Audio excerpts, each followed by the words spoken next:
Elle a dit, tu as besoin d'une thérapie, pas de ma loyauté. J'ai hoché la tête. Ensuite, j'ai accepté le poste à Berlin, que j'avais refusé 3 fois, pour rester près d'elle. Elle est arrivée pour tout recommencer. Jusqu'à ce que quelqu'un ouvre la porte, et voici ce qui arrive aux vraies personnes, à la place. Vous rentrez chez vous après une longue journée de travail, fatigué. Mais toujours un peu excité d'être à la maison, et là, vous le voyez. Votre fiancée assise sur le canapé, son ami à côté d'elle, et lui, son meilleur ami. Tous les 3 sont proches, ils rient, ils boivent, comme si rien d'autre ne comptait. Et il ne vous remarque même pas. Et oui, c'est encore lui. Après tout ce que vous lui avez dit, chaque avertissement, chaque fois que vous avez bien fait comprendre que cela vous mettait mal à l'aise, vous êtes fiancé. Cela ne devrait pas arriver. Et la façon dont il agit, comme s'il s'en fichait. Comme s'il savait déjà qu'il ne devrait pas être là, comme s'il avait d'autres intentions. Non, cela ne peut pas passer inaperçu. Après tout ce que vous avez dit, il est évident qu'il n'est pas là pour les bonnes raisons. Alors, laissez-moi vous demander, que feriez-vous, dans cette situation? Dites-le moi dans les commentaires. Maintenant, plongeons dans l'histoire d'aujourd'hui. J'avais un trajet de 12 minutes, pour rentrer du bureau à la maison. C'était la seule partie de la journée, que j'appréciais vraiment. C'était calme, juste l'autoroute, et ce qui passait dans mes AirPods. Ce jeudi de février, je n'écoutais rien. Le projet, que je portais depuis 3 semaines, avait finalement été livré cet après-midi-là. Et mon cerveau était épuisé. Je voulais juste rentrer chez moi, manger un morceau, et dormir. J'ai garé la voiture, j'ai pris mon sac, et j'ai monté les escaliers. La porte de l'appartement n'était pas verrouillée, ce qui n'était pas inhabituel. Je l'ai poussée, j'ai posé mes clés sur le comptoir sans lever les yeux, et puis, je me suis arrêté. Le canapé, 3 personnes. Elisa au milieu, Bryce à sa gauche, leur ami Bailey à sa droite. Des verres sur la table basse, de la musique douce, ils riaient de quelque chose. Ils ne m'ont pas entendu entrer. Je suis resté là, pendant quelques secondes, pas pétrifié, juste en train d'assimiler. Parce que ce que je regardais n'était pas un simple désagrément. C'était la 4e fois en 6 semaines. Et chaque fois que j'avais abordé le sujet, cela se transformait en une conversation sur mon ego. Ma jalousie, mon incapacité à lui faire confiance. Bryce m'a remarqué en premier. Il m'a fait ce demi-sourire. Pas chaleureux, ni désolé. Juste le genre de regard que quelqu'un vous lance, quand il sait exactement ce qu'il fait. Et qu'il veut que vous le sachiez, vous aussi. Salut, mec. Je ne lui ai pas répondu. J'ai regardé Elisa. Elle s'est levée immédiatement. Tu es rentré tôt. Je suis rentré à la même heure que d'habitude, ai-je dit. Est-ce que je peux te parler une seconde? Elle a jeté un coup d'œil à Bryce, puis de nouveau à moi. Benjamin, dans la cuisine, s'il te plaît. Elle m'a suivi. J'ai gardé la voix basse, mais je n'y suis pas allé par 4 chemins. Je lui ai dit exactement ce que je voyais. Je lui ai dit qu'il ne s'agissait pas de jalousie, et que ça ne l'avait jamais été. Je lui ai dit qu'un homme, qui parle en mal de ton fiancé dans son dos, qui se pointe à chaque fois que tu es seul, qui ne t'a pas regardé une seule fois comme une amie, et cet homme n'a rien à faire. Assis dans notre appartement, à 21h, un jeudi soir. Elle a croisé les bras. Tu ne sais pas de quoi tu parles. Il ne fait rien de tout ça. Tu t'es inventé une version de lui dans ta tête. Et tu continues de réagir à ça, au lieu de voir qui il est vraiment. Je sais ce que je vois. Non, tu sais ce que tu penses voir. Il y a une différence. Elle a baissé la voix. Benjamin, je t'aime, mais ce problème que tu as avec Bryce, ce n'est pas normal. Tu dois en parler à quelqu'un. Sérieusement. Je l'ai regardé, pendant un moment. Une thérapie? C'était donc ça, la réponse. J'étais le problème. Donc, nous en sommes là, ai-je dit. Ce n'était pas une question. Je ne t'attaque pas. Je dis juste que ça pourrait t'aider. Je suis retourné dans le salon. Bryce était toujours sur le canapé, les jambes allongées, à l'aise. Bailey regardait son téléphone. Il faut que tu partes, lui ai-je dit directement. Aucune agressivité dans ma voix. Aucune mise en scène, juste une affirmation. Il a légèrement penché la tête. J'ai été invité. Et maintenant? Je retire cette invitation. Nous pouvons avoir une conversation plus longue à ce sujet. Si tu le souhaites, mais je préférerais éviter. Alors? Il vaut probablement mieux que tu t'en ailles. La pièce est devenue silencieuse. Elisa est sortie de la cuisine, et s'est tenue derrière moi. Bryce, je suis désolé. Tu n'es pas obligé de. Non, c'est bon. Il s'est levé. Il l'a dit comme s'il me rendait service, comme s'il était le plus mature de nous deux. Il a pris sa veste, a dit quelque chose à voix basse à Elisa, et il est parti. Bailey a suivi, sans dire un mot à aucun de nous deux. La porte s'est fermée.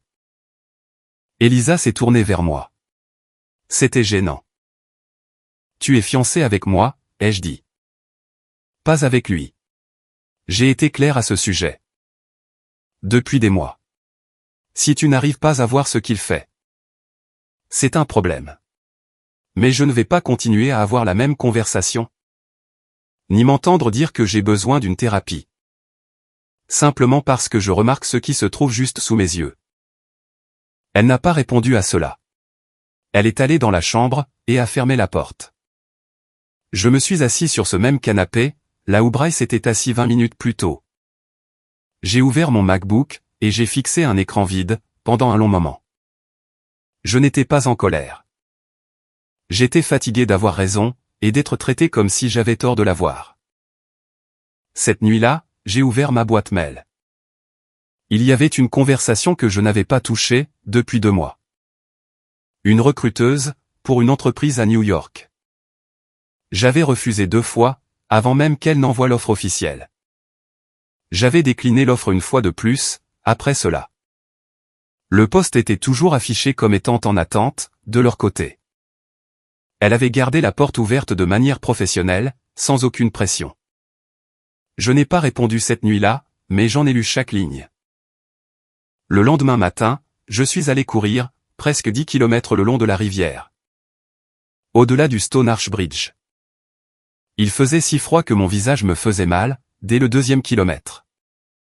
Mais j'ai gardé le rythme. J'avais besoin de ce silence. Le genre de silence que l'on ne trouve que lorsque ses poumons travaillent trop dur. Pour penser à autre chose.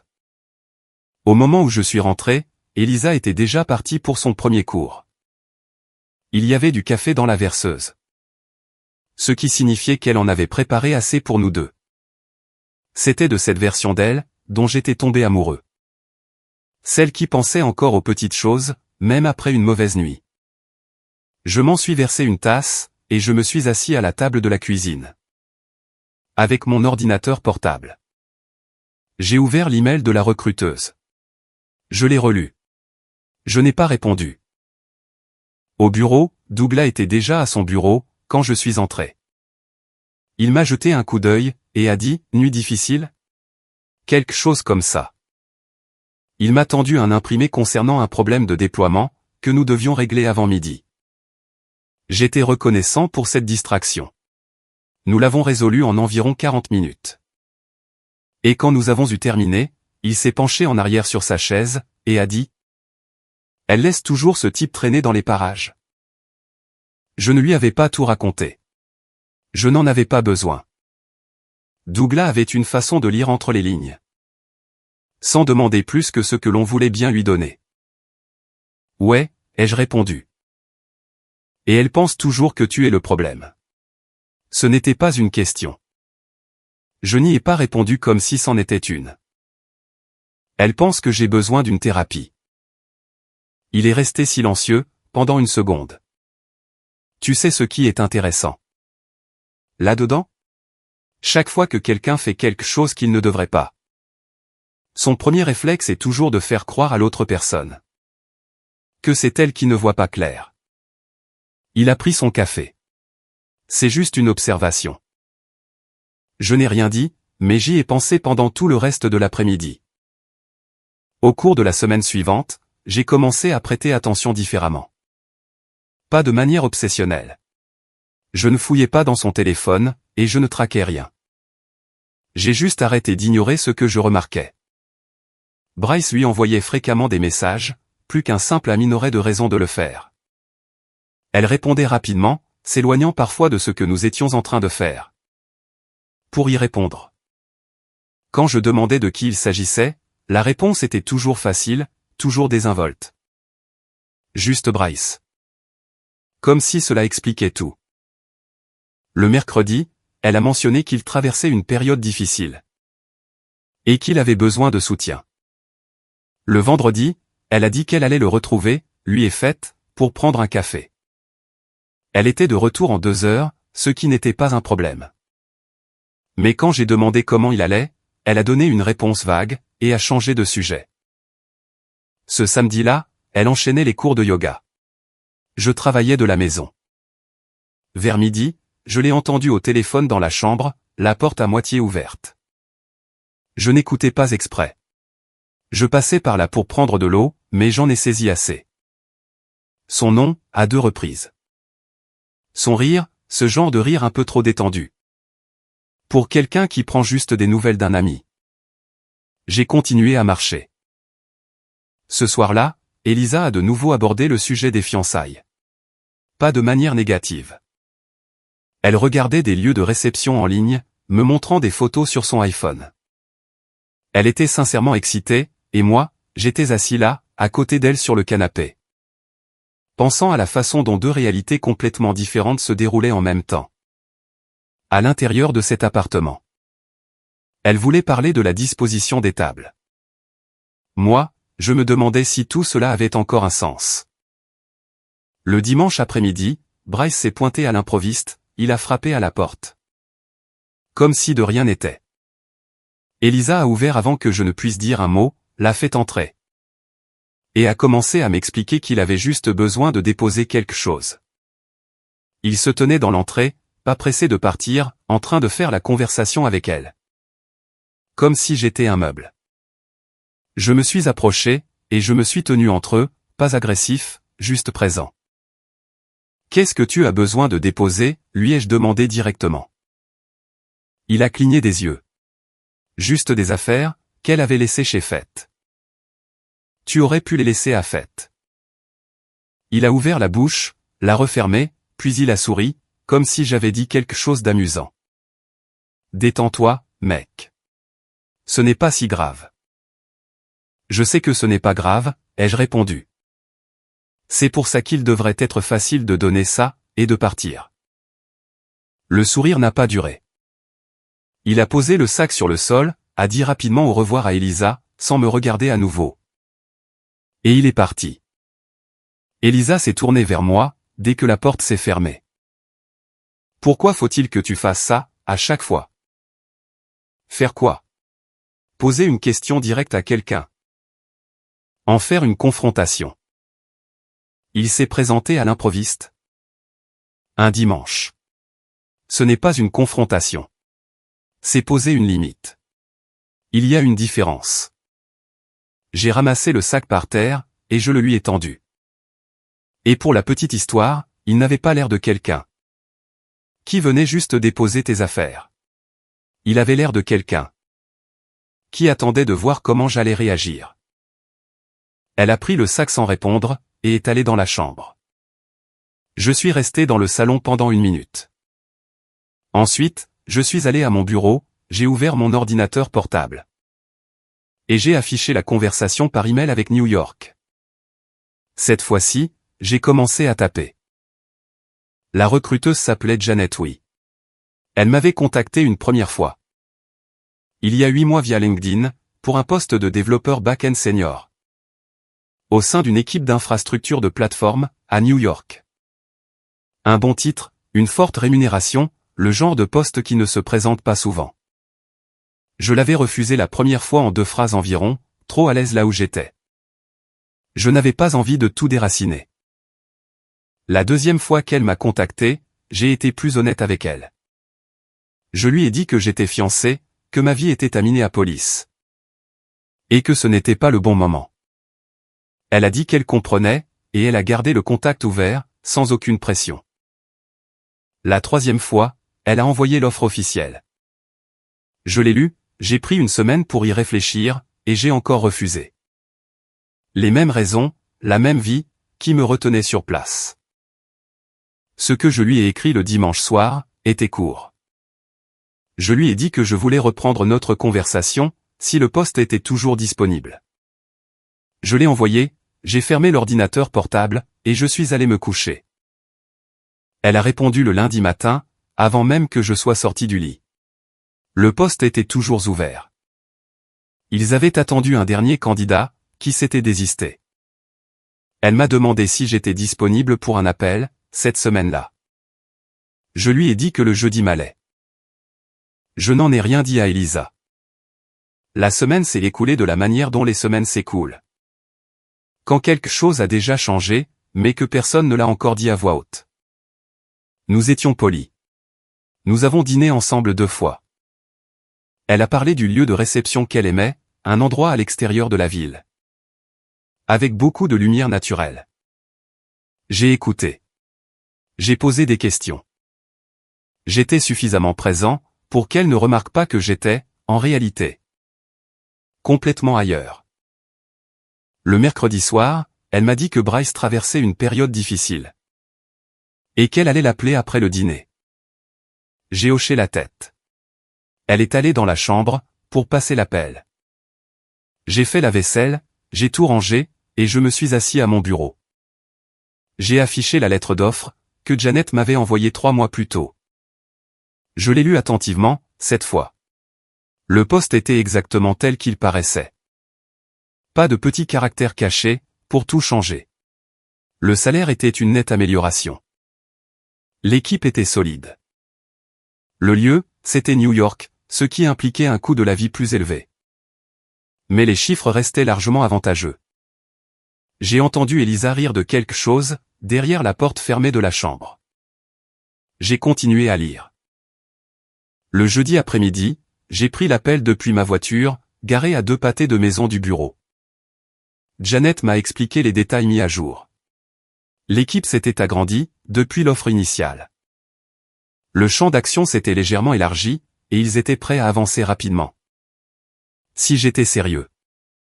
J'ai posé 4 ou 5 questions. Elle a répondu à toutes, sans hésitation. À la fin, elle m'a demandé où j'en étais dans ma réflexion. Je lui ai dit que j'étais proche de prendre une décision. Et que j'aurais une réponse d'ici la semaine suivante. Ce soir-là, je suis allé courir plus longtemps que d'habitude, près de 14 kilomètres. Le pont était silencieux. La rivière était sombre, et à moitié gelée. J'ai couru jusqu'à ce que j'arrête d'y penser, et j'ai simplement laissé la réponse se poser. Là où elle s'était déjà installée. Quand je suis rentré, Elisa était sur le canapé, en train de regarder quelque chose sur Netflix. Elle a levé les yeux, et a souri. Longue course. Ouais. Il y a à manger dans le four, si tu as faim. Je me suis douché, j'ai mangé, et je me suis assis à côté d'elle sur le canapé, pendant un moment. Elle s'est blottie contre moi comme elle le faisait avant, de manière naturelle et automatique. L'émission qu'elle regardait parlait de rénovation, des gens qui achetaient des maisons. Et démolissaient tout, pour construire quelque chose de mieux. Je regardais, sans vraiment regarder. À un moment donné, elle a dit, je me disais qu'on devrait fixer une date. Genre une vraie date? Pas juste une idée de date. Parlons-en ce week-end, ai-je répondu. Elle a levé les yeux vers moi. Quelque chose dans mon ton, peut-être. Ça va? Juste fatigué par la course. Elle a accepté cela, et s'est tournée de nouveau vers l'écran. Je suis resté jusqu'à ce qu'elle s'endorme, puis je suis allé à mon bureau. J'ai ouvert mon ordinateur, et j'ai commencé à rédiger une réponse pour Janet. J'ai pris mon temps. Je n'étais pas sous le coup de l'émotion. Je ne simulais pas une certitude, que je n'avais pas. J'ai simplement écrit ce que je voulais réellement dire, que j'étais prêt. Que j'y avais réfléchi attentivement. Et que si l'offre était toujours sur la table dans sa forme actuelle, je l'acceptais. Je l'ai lu 2 fois. Puis, je l'ai envoyé. L'appartement était silencieux. Elisa dormait dans la pièce d'à côté, en train de planifier un mariage. J'étais assis à mon bureau, venant tout juste d'accepter un travail, à 4 états de là. Je ne me sentais pas partagé à ce sujet. C'était la partie qui me disait tout. Quand quelqu'un vous oblige à choisir, entre votre propre jugement et son confort personnel. De façon répétée pendant des mois. Et que la réponse est toujours que votre jugement est le problème. Finalement, vous arrêtez de vous disputer non pas parce que vous abandonnez, mais parce que vous prêtez enfin attention à ce qu'on vous dit réellement. Elle m'en avait dit beaucoup. J'avais simplement été trop patient pour l'entendre clairement. J'ai fermé l'ordinateur, j'ai éteint la lampe de bureau, et je suis allé me coucher. J'ai attendu jusqu'au samedi matin, non pas parce que j'avais besoin de plus de temps. La décision était prise. J'ai attendu. Parce que je voulais avoir cette conversation lorsque nous aurions tous les deux les idées claires. Lorsqu'il n'y aurait aucune journée de travail, ni avant ni après. À accuser pour justifier la tournure des choses. Elisa s'est réveillée vers 8 heures. Elle a préparé du café. Elle était de bonne humeur, parlant d'un cours qu'elle avait prévu pour l'après-midi. Quelque chose à propos d'un nouvel enchaînement sur lequel elle travaillait. Je l'ai laissé terminer. Ensuite, je me suis assis en face d'elle, à la table de la cuisine, et je le lui ai dit. Je lui ai dit que j'avais accepté un poste à New York, que je partais dans 3 semaines. Et que je pensais que nous devions tous les deux être honnêtes. Sur ce qu'avaient réellement été ces derniers mois. Elle a posé sa tasse lentement. Qu'est-ce que ça veut dire? Ça veut dire que j'aurai nos fiançailles. Le silence qui a suivi n'a pas été dramatique. C'était juste figé. Elle m'a regardé, comme si elle attendait le reste de la phrase. La partie où je dirais que je plaisantais, ou que nous pourrions trouver une solution. Tu es sérieux, a-t-elle dit. Oui. À cause de Bryce. Sa voix avait maintenant un ton tranchant. Pas du chagrin, plutôt de l'incrédulité. Tu fais exploser toute notre relation, à cause de Bryce. Je romps ces fiançailles, parce que tu as choisi, de manière répétée et évidente, d'ignorer chaque inquiétude que j'ai soulevée, concernant quelqu'un qui a travaillé contre nous. Depuis le début. Il ne s'agit pas de Bryce. Il s'agit de ce que tu m'as prouvé. Chaque fois que le sujet a été abordé. Elle s'est levée. Tu te montres impulsif. Tu es en colère. Et tu prends une décision permanente. Pour un problème temporaire. J'y pense depuis des semaines. J'ai refusé ce travail 3 fois. À cause de cette relation. Je ne suis pas impulsif. Je suis juste en retard. Ça a fait mouche. Elle n'a pas eu de réponse immédiate à cela. Donc c'est comme ça, a-t-elle dit. C'est juste terminé pour toi. J'en ai fini avec une version de tout ça, qui n'allait jamais changer. Ouais, a-t-elle pleuré. Pas immédiatement, mais les larmes sont venues. Elle m'a demandé si nous pouvions suivre une thérapie de couple. Si nous pouvions essayer quelque chose de différent. Si je pouvais au moins lui accorder 1 mois de plus, avant de prendre des mesures irréversibles. J'ai écouté tout cela. Je ne l'ai pas repoussé. Mais je n'ai pas changé d'avis non plus. Quand elle m'a demandé pourquoi j'étais si froid à ce sujet, je lui ai dit que je n'étais pas froid. J'étais clair. Il y a une différence. Et elle, parmi toutes les personnes possibles, aurait dû le reconnaître. Elle est allée chez sa sœur cet après-midi-là, disant qu'elle avait besoin d'espace pour réfléchir.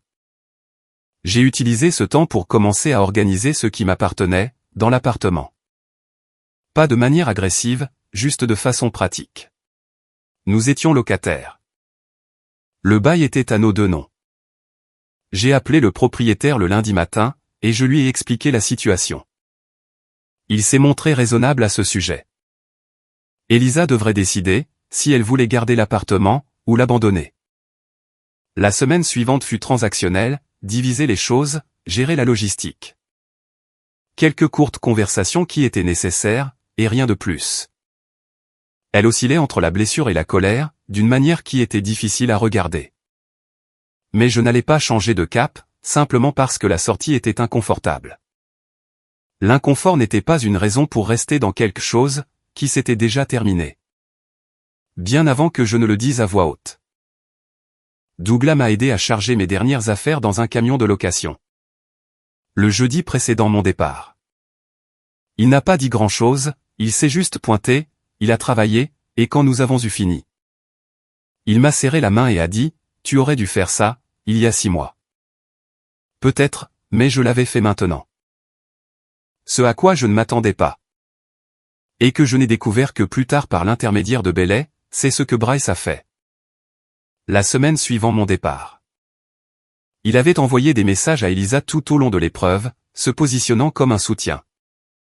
Lui disant qu'elle méritait quelqu'un qui lui fasse confiance, que la relation avait été toxique. Qu'elle était mieux ainsi. Toutes les choses qu'une personne dit, quand elle attendait exactement cette issue. Et puis, moins de 10 jours après mon départ. Il lui a dit directement qu'il avait des sentiments pour elle. Et que c'était le cas depuis longtemps. Elisa n'a pas réagi comme il s'y attendait, parce que le fait de l'entendre de sa bouche, sans qu'elle les sollicitait, et si rapidement, a fait que tout a pris sens. D'une manière que des mois de mes explications n'avaient jamais pu accomplir. Elle a revu la chronologie. Elle a compris le schéma. Chaque conversation où elle l'avait défendu. Chaque dispute où l'on m'avait fait passer pour le jaloux. Chaque fois qu'il s'était pointé de manière un peu trop opportune, tout s'est réorganisé. Pour devenir quelque chose d'évident, et de très gênant. Elle a coupé les ponts avec lui, l'a bloqué partout, et a dit à Bailey qu'elle se sentait malade de voir à quel point elle avait laissé les choses durer. J'étais déjà à New York, au moment où tout cela s'est produit. J'avais roulé toute la nuit, je m'étais arrêté une fois près de Cleveland. Et j'étais arrivé dans la ville par un vendredi matin gris, avec une voiture remplie de sacs. Et l'adresse d'une sous-location enregistrée dans mon téléphone. Je me suis garé, j'ai monté mes affaires sur 4 étages. Et je me suis tenu dans une petite chambre du centre-ville. Avec une fenêtre qui donnait sur l'arrière d'un autre bâtiment. C'était la vue la moins impressionnante, que je n'ai jamais eue. Je l'ai aimée immédiatement. Les 2 premières semaines à New York furent presque entièrement consacrées au travail. L'équipe était plus grande, que ce dont j'avais l'habitude. Le code de base était plus complexe. Et le rythme donnait l'impression que Minneapolis était sur une autre planète. J'étais au bureau tôt la plupart des matins, je restais tard le plus souvent.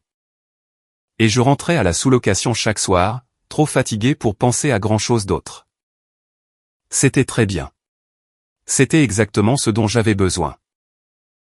Samuel Kirk, le responsable technique, dirigeait les opérations d'une main de maître.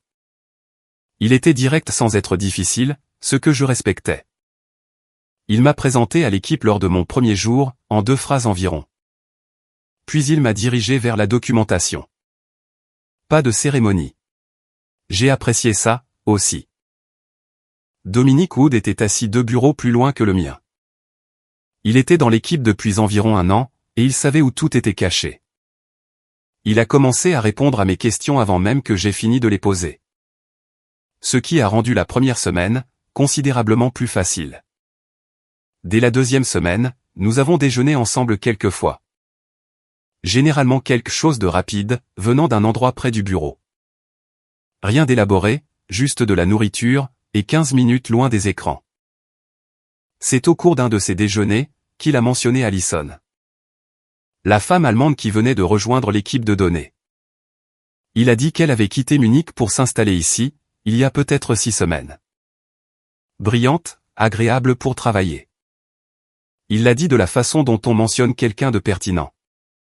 Pas de la façon dont on essaie d'arranger un coup. Je n'y ai pas prêté plus d'attention que ça. Je l'ai rencontrée la semaine suivante, lors d'une réunion de synchronisation inter-équipe. Elle était déjà dans la salle de conférence quand je suis entré. En train de vérifier quelque chose sur son ordinateur. Elle a levé les yeux, s'est présentée Alison Weber, de manière concise, sans bavardage. Et est retournée à son écran. La réunion s'est prolongée, et à un moment donné, elle a contesté l'estimation d'un délai. Avec 3 phrases qui étaient plus claires que tout ce qui avait été dit dans cette pièce. Pendant les 40 minutes précédentes. J'ai remarqué cela. Après la réunion, elle a retenu l'ascenseur pour moi. Nous sommes descendus ensemble, et elle m'a demandé depuis combien de temps j'étais à New York. Je lui ai dit environ 3 semaines. Elle m'a dit qu'elle y était depuis 6 semaines. Et qu'elle n'avait toujours pas compris à quelle ligne de métro faire confiance. Je lui ai dit d'éviter la ligne L, après 21h le week-end. Elle l'a noté dans son téléphone, d'un air tout à fait sérieux, ce qui m'a fait rire. Elle a levé les yeux, et a esquissé un léger sourire. Comme si elle n'était pas sûre de devoir trouver ça drôle, elle aussi. Ce fut le début de tout. Pas dramatique, pas immédiat, juste 2 personnes qui se croisaient. Dans le cours ordinaire d'une journée de travail, de façon répétée. Jusqu'à ce que la conversation commence à durer plus longtemps que la situation ne l'exigeait. Elle était méthodique, d'une manière qui me semblait familière. Elle réfléchissait, avant de parler. Elle ne simulait pas un intérêt, qu'elle n'avait pas. Lorsqu'elle posait une question, elle attendait véritablement la réponse complète avant de réagir. Ce qui semble être un critère de base, mais qui s'est avéré plus rare que ce que j'aurais imaginé. Quelques semaines plus tard, nous travaillions tard sur des projets séparés. Et nous nous sommes retrouvés à être les 2 dernières personnes au bureau. Elle est venue me demander quelque chose de technique. Nous l'avons résolu ensemble, puis nous avons continué à parler pendant encore 1 heure. De choses pas particulièrement importantes. À un moment, elle a dit quelque chose en allemand, un mot pour un concept qu'elle expliquait. Puis elle s'est excusée, et l'a traduit. Je lui ai redemandé quel était ce mot. Elle me l'a dit. Je l'ai mal répété. Elle a corrigé ma prononciation, avec la patience de quelqu'un qui l'avait visiblement déjà fait auparavant. Tu t'intéresses à l'allemand, a-t-elle demandé. J'ai toujours voulu apprendre une autre langue, ai-je répondu. Mais je n'avais jamais eu de raison de commencer. Elle a réfléchi un instant. Je peux t'apprendre quelques trucs, si tu veux. Rien de structuré, juste des mots. Quand il se présente. Je lui ai dit que j'acceptais l'offre. C'est devenu une petite chose régulière, un mot par-ci, par-là. Elle disait quelque chose, puis me disait ce que cela signifiait. J'essayais de l'utiliser plus tard, généralement de manière incorrecte, et elle me corrigeait. Sans donner l'impression que c'était une correction. C'était facile. Tout, avec elle, était facile, d'une manière dont j'avais presque oublié que c'était possible. Pendant ce temps, de retour à Minneapolis. Elisa avait apparemment été en train de digérer tout cela, de la manière dont les gens le font. Lorsque la version des événements à laquelle il croyait, cesse de tenir la route. Bélé m'a envoyé un message une fois. Non pas pour me transmettre quoi que ce soit de la part d'Elisa. Juste pour me dire qu'elle espérait que je m'installais bien. C'était tout. Je l'ai remercié, et j'en suis resté là. J'étais à New York depuis 3 mois, quand j'ai quitté la sous-location, pour m'installer chez moi. Un appartement d'une chambre, dans un immeuble sans ascenseur, dans les quartiers ouest. Rien de remarquable, mais c'était à moi. J'ai acheté quelques trucs, pour que ça ressemble moins à une halte temporaire. Une bonne machine à café.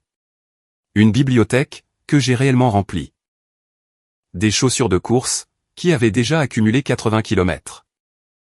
Sur un bitume qui ne ressemblait pas à celui de Minneapolis. Alison est venue une fois, pour m'aider à configurer un routeur. Que j'avais réussi à rendre incompatible avec lui-même. Elle est entrée, a regardé le fouillis de câbles sur le sol.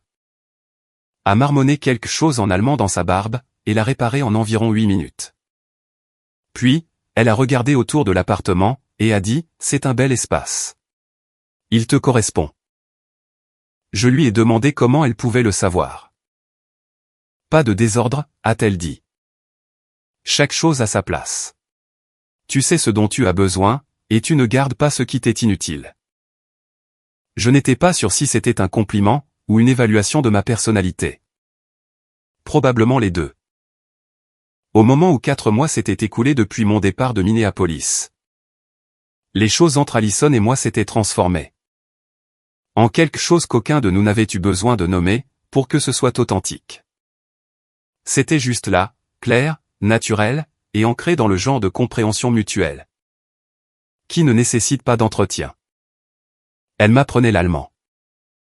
Je lui apprenais quelle pizzeria de New York valait la peine de faire la queue. Nous construisions quelque chose de petit et de solide, un mardi ordinaire à la fois. Je ne pensais pas à Minneapolis. Je ne pensais pas à ce que j'avais laissé derrière moi. Alors, quand mon téléphone a affiché un numéro inconnu avec un indicatif 612, un jeudi après-midi, j'ai failli ne pas décrocher. J'ai laissé sonner. Pas de message vocal. Le même numéro a rappelé le lendemain matin. Cette fois, j'ai répondu. C'était Elisa. Elle a dit qu'elle était à New York, pas en visite, pas de passage. Elle avait pris un bus la nuit précédente, et elle était déjà dans la ville. Elle avait mon adresse. Elle a dit que Bélé l'avait eue. Ce qui signifiait que quelqu'un la lui avait donnée à un moment donné. Et je n'avais jamais pensé à m'en soucier. Elle m'a demandé si elle pouvait passer. Elle a dit qu'elle n'avait besoin que d'une heure, qu'elle n'était pas là pour faire un scandale. Elle avait juste besoin de dire certaines choses en personne. Je lui ai dit de venir à 14 heures. J'ai appelé Allison, après avoir raccroché. Elle travaillait depuis chez elle, ce jour-là. Je lui ai raconté ce qui se passait, non pas parce que j'avais besoin de sa permission, mais parce qu'elle faisait partie de ma vie maintenant, et qu'il me semblait incorrect d'avoir cette conversation dans mon appartement, sans qu'elle le sache. Elle est restée silencieuse pendant un moment, puis a dit, « Veux-tu que je sois là ?» J'y ai réfléchi. « Ouais », ai-je répondu. « Je le veux bien. » Elle est arrivée vers 13h30. Nous avons pris un café, et nous avons parlé de toute autre chose pendant un moment. Ce qui était exactement ce dont j'avais besoin. Lorsqu'on a frappé à la porte à 14h, j'étais serein. J'ai ouvert. Elisa avait l'air d'avoir répété ce moment plusieurs fois, et de devoir maintenant tout recalibrer. En temps réel. Elle était bien apprêtée, veste Lululemon, cheveux lâchés, calme. Elle s'était clairement préparée à une version de cette conversation qui n'impliquait que nous deux. Ce à quoi elle ne s'était pas préparée, c'était Allison. Assise à la table de ma cuisine avec une tasse de café, lui jetant un bref coup d'œil. Puis retournant à son ordinateur. Avec le calme de quelqu'un qui habitait là parce qu'elle y passait suffisamment de temps. Pour que cela donne exactement cette impression. Elisa l'a regardé, puis m'a regardé, puis l'a regardé à nouveau. Entre, ai-je dit. Elle est entrée lentement. Je ne lui ai pas proposé de s'asseoir à la table. Nous sommes restés près de la porte, ce qui a évité que l'échange ne devienne plus long que nécessaire. Tu es passé à autre chose, a-t-elle dit. C'est sorti plus bas, que ce qu'elle avait probablement l'intention de faire. Oui. Elle a de nouveau regardé vers Allison. Depuis combien de temps ça dure? Elisa. J'ai prononcé son nom d'un ton neutre. Tu as dit que tu avais besoin de dire certaines choses. Je t'écoute. Elle a repris contenance. Elle m'a dit qu'elle avait complètement coupé les ponts avec Bryce. Qu'elle avait enfin compris ce qu'il faisait, depuis tout ce temps. Que la semaine après mon départ, il s'était pointé à sa porte. Pour lui dire qu'il avait des sentiments pour elle, et que le fait de l'entendre à voix haute, après tout ce qui s'était passé, lui avait fait voir la situation dans son ensemble. Elle a dit qu'elle était désolée, qu'elle m'avait ignoré alors qu'elle aurait dû m'écouter. Qu'elle avait laissé quelqu'un qui ne méritait pas son temps lui coûter la personne qui en valait la peine. Elle a dit tout cela clairement, sans chercher d'excuses, et je pouvais voir qu'elle était sincère. Je suis content que tu le vois maintenant, lui ai-je dit sincèrement. Je veux qu'on réessaie. Elle l'a dit prudemment, comme si elle savait que le terrain était instable. Je sais que je n'ai pas le droit de demander ça, mais je te le demande quand même. Je n'ai pas répondu immédiatement. Non pas parce que j'étais incertain. Je ne l'étais pas. Mais parce qu'elle méritait une vraie réponse, pas une réponse rapide. Ce que tu viens de dire a demandé du courage, lui ai-je dit. Et je le pense vraiment. Mais je ne vais pas te dire ce que tu veux entendre.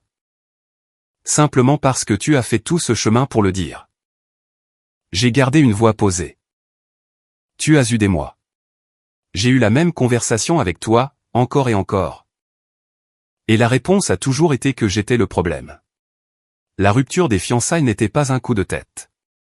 C'était la dernière étape d'une décision que je prenais depuis longtemps. Les gens font des erreurs, a-t-elle dit. C'est vrai. Et je ne t'en tiens pas rigueur. Mais une erreur n'est pas la même chose qu'un schéma répétitif. Tu as choisi ce schéma de manière constante. Jusqu'à ce que cela ne soit plus tenable. J'ai jeté un coup d'œil vers Allison, pas comme un geste envers elle. Mais simplement parce que cet appartement, cette vie. C'était là où je me trouvais réellement maintenant. J'ai construit quelque chose ici. Je ne vais pas lui tourner le dos. Elisa a regardé Allison une fois de plus. Quelque chose a traversé son visage. Pas de la colère, pas tout à fait. Plutôt comme quelqu'un qui comprend enfin le prix total d'une décision prise des mois auparavant. Elle ne te connaît même pas, a-t-elle murmuré, presque pour elle-même. Elle en sait assez. Je l'ai dit sans dureté. C'était juste un fait. Et elle ne m'a jamais, pas une seule fois, fait sentir que mon jugement était un problème. Cela a frappé plus fort que n'importe quoi d'autre que j'aurais pu dire. Je pouvais le voir. Elle n'avait pas de réponse à cela. Elle est restée là pendant un autre moment, puis elle s'est redressée. A hoché la tête une fois, le genre de hochement de tête qui est moins un accord. Et plutôt quelqu'un qui décide de garder la face, et elle a dit, d'accord. C'était tout. Juste, d'accord. Je lui ai ouvert la porte. Elle est sortie, sans se retourner.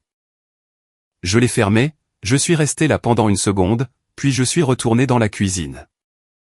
Allison a levé les yeux de son ordinateur. Ça va? Ouais, ai-je dit, et je le pensais, sans le moindre effort. Elle a fait glisser son café vers moi. Je me suis assis en face d'elle.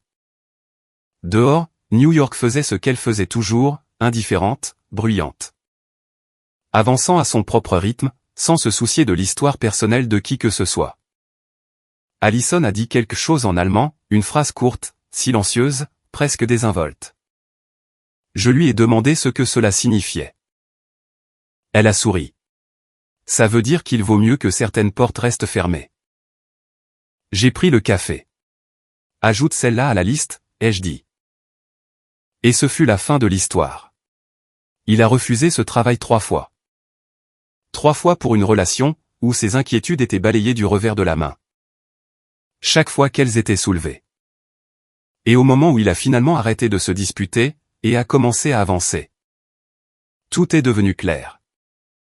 Parfois, la chose la plus puissante que vous puissiez faire, c'est simplement d'arrêter de vous justifier. Face à des gens qui ne vous ont jamais vraiment écouté. Bryce a abattu ses cartes, à la seconde même où Benjamin a franchi la porte. Il n'a même pas attendu une semaine. C'est amusant, la façon dont les choses se passent. Eh bien, c'est ici que notre vidéo touche à sa fin. J'espère vraiment que vous avez apprécié ce moment avec nous. N'oubliez pas de laisser un j'aime, votre commentaire, et aussi de vous abonner à notre chaîne. Merci beaucoup pour tout votre soutien.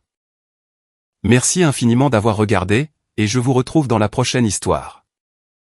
Prenez soin de vous.